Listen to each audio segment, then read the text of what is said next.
आज चाहिँ मैले धेरै पछि कलिजो पाङ्ग्रो बनाउन गइरहेको छु।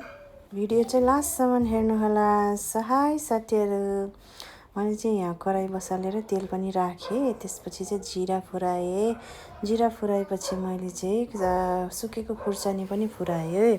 त्यसपछि चाहिँ मैले यहाँ कलिजो पाङ्ग्रो राखिदिएँ अनि यसलाई चाहिँ एकछिन भुट्नुपर्छ क्या। यसले मजाले भुट्नुपर्छ।